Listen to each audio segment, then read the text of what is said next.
সহকর্মী আফরিন জান্নাতের কাছ থেকে জেনে নেব আবহাওয়ার খবর। আফরিন, আবহাওয়া নিয়ে সবশেষ কি খবর আছে আমাদেরকে জানান। ধন্যবাদ সুমন আপনাকে। দর্শকের পর্যায়ে আপনাদেরকে আজ সারাদিন আবহাওয়া কেমন যেতে পারে এসব তথ্য সম্পর্কে জানাবো। আজ 21শে জুলাই 2025।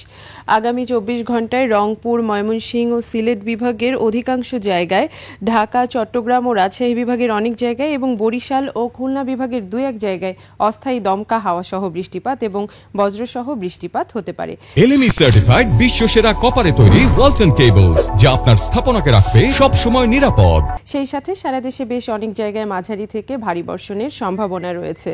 আজ দিনের তাপমাত্রা সামান্য বৃদ্ধি পেতে পারে এবং রাতের তাপমাত্রা প্রায় অপরিবর্তিত থাকতে পারে। সেই সাথে বঙ্গোপসাগরে একটি নিম্নচাপ সৃষ্টি হচ্ছে, যে নিম্নচাপটি মূলত আরব সাগরে যে লঘুচাপ রয়েছে তার প্রভাবে সৃষ্টি হচ্ছে, যার প্রভাবে বাংলাদেশের বিভিন্ন বিভাগগুলোতে বৃষ্টিপাত রয়েছে, বৃষ্টিপাতের প্রবণতা রয়েছে। তবে এই নিম্নচাপটি আগামী 24শে জুলাই নাগাদ প্রশমিত হতে পারে। তবে এই নিম্নচাপ থেকে ঘূর্ণিঝড় সৃষ্টি হওয়ার খুব একটা বেশি সম্ভাবনা নেই বলে জানিয়েছে আবহাওয়া অধিদপ্তর।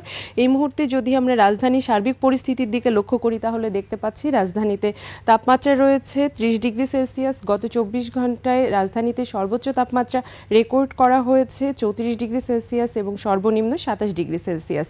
এছাড়াও রাজধানীর বাতাসে এই মুহূর্তে আপেক্ষিক আর্দ্রতা রয়েছে 90%।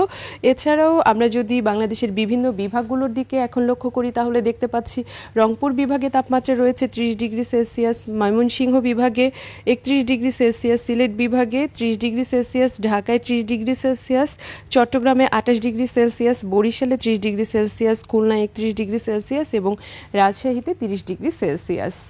আজ সূর্যোদয় হয়েছে ভোর 5টা বেজে 22 মিনিটে এবং সূর্যাস্ত হবে সন্ধ্যা 6টা বেজে 47 মিনিটে। আবহাওয়া সংক্রান্ত সর্বশেষ এসব তথ্যই ছিল আমার কাছে। আবারও ফিরে যাচ্ছি সুমনের কাছে। সুমন।